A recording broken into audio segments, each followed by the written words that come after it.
পায়ে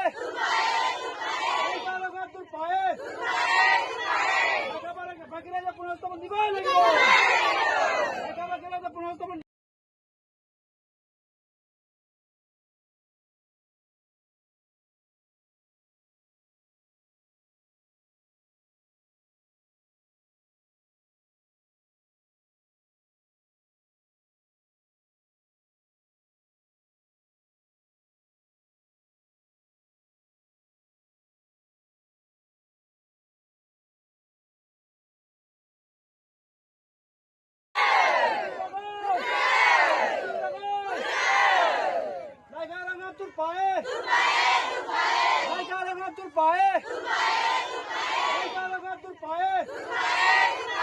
পুনঃস্থাপন বাকিৰা পুনঃস্থাপন দিবই লাগিব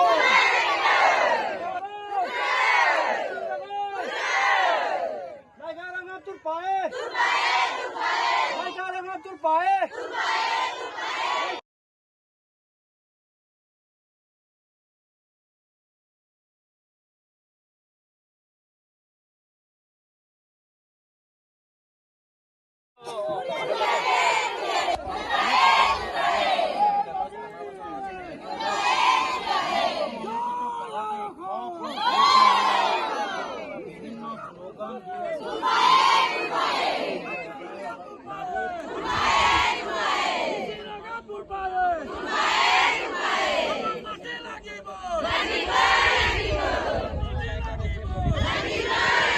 এক প্ৰকাৰ বিভিন্ন শ্লোগান দি আছে আৰু আমি সেই পৰিৱেশ দেখুৱাই আছোঁ। তেওঁলোকৰ এটাই দাবী পুনৰ সংস্থাপন লাগে। তেওঁলোকক চৰকাৰে বাৰম্বাৰ প্ৰতাৰণা কৰি শ শ লাইকাবাসীয়ে প্ৰতিবাদ সাব্যস্ত কৰি আছে। পুৰুষ মহিলাই এয়া দেখিছে তীব্ৰ শ্লোগান দিছে, চৰকাৰ বিৰোধী শ্লোগান দিছে। অনতিপলমে পুনৰ সংস্থাপন লাগিবই, আমাক মাটি লাগিবই। এতিয়া বিভিন্ন শ্লোগান দি তেওঁলোকে এক প্ৰকাৰ সমগ্ৰ লাইকাৰ আকাশ বতাহ কঁপাই তুলিছে।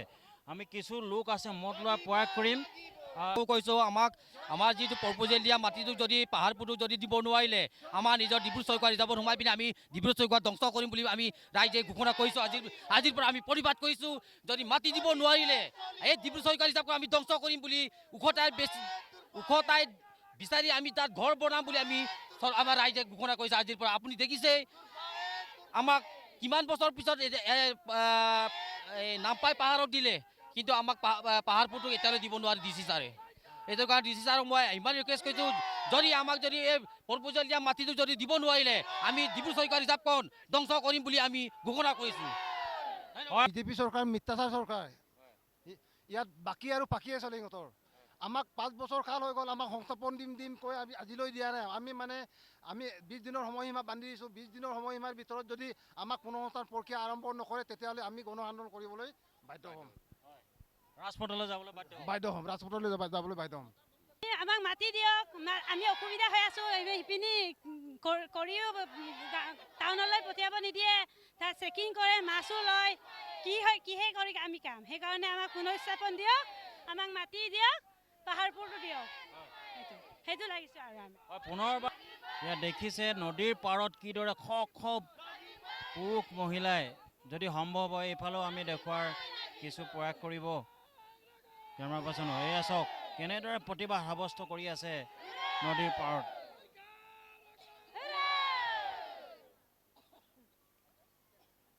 কি ক'ব, বাৰম্বাৰ প্ৰতাৰণাৰ পিছত আপোনালোকে পুনৰ নদীৰ পাৰত প্ৰতিবাদ কৰিব লগা হৈছে? আজি আমি নেতৃত্ব হিচাপে ৰাইজক ক'বলৈ আমাৰ ভাষা নাইকিয়া হৈছে। আমি অসম চৰকাৰক বিশ্বাস কৰি আজি 5 বছৰ ধৰি ৰাইজক অধীৰ আশাৰে বাট চাবলৈ দিলোঁ, কিন্তু আজি ৰাইজ আমাৰ কথাও আস্থাত ল'ব বিচৰা নাই। প্ৰথম অৱস্থাত অসম চৰকাৰে লিখিতভাৱে আমাক ডিগবৈ বনমণ্ডলৰ অন্তৰ্গত মামৰণি অঞ্চলত 320 হেক্টৰ ভূমি প্ৰদান কৰিব বিচাৰিছিলে। তেতিয়াও তাৰ স্থানীয় লোকসকলে প্ৰতিবাদ কৰিছে বুলি আমাক তাৰ পৰিৱৰ্তে অগুৰি অঞ্চলত দিব বিচাৰিলে। তাতো স্থানীয় লোকে প্ৰতিবাদ কৰিছে বুলি আমাক নামপাই টাপু আৰু পাহাৰপুৰত দিব বিচাৰিলে। নামপাইত ইতিমধ্যে 160টা পৰিয়ালক পুনঃস্থাপন কৰিলে, কিন্তু এতিয়া পাহাৰপুৰৰ ক্ষেত্ৰত কিন্তু হেমাহি কৰিছে আমাৰ জিলা প্ৰশাসনে। যেনেধৰণে তেখেতসকলে আমাক প্ৰপ'জেল দিছে পাহাৰপুৰত 412টা পৰিয়ালক পুনঃস্থাপনৰ কাৰণে, সেইমতে আমাক পুনঃস্থাপন কৰিবৰ কাৰণে আজি আমাৰ ৰাইজে আজি উত্থাপন কৰিছে। আমাক পাহাৰপুৰাই লাগিব, ইয়াৰ পৰিৱৰ্তে আমাক বেলেগ ঠাইত দেখুৱাবৰ কাৰণে আপোনালোকে বন্ধ কৰক, আপোনালোকে মিছামতা বন্ধ কৰক। আৰু আজি আপোনালোকে আমাক যিকোনো প্ৰকাৰে 20 দিনৰ ভিতৰত বাকী 412টা পৰিয়ালক পাহাৰপুৰ অঞ্চলত পুনঃস্থাপনৰ কাৰণে প্ৰক্ৰিয়া আৰম্ভ কৰিবৰ কাৰণে মই দাবী জনাইছোঁ।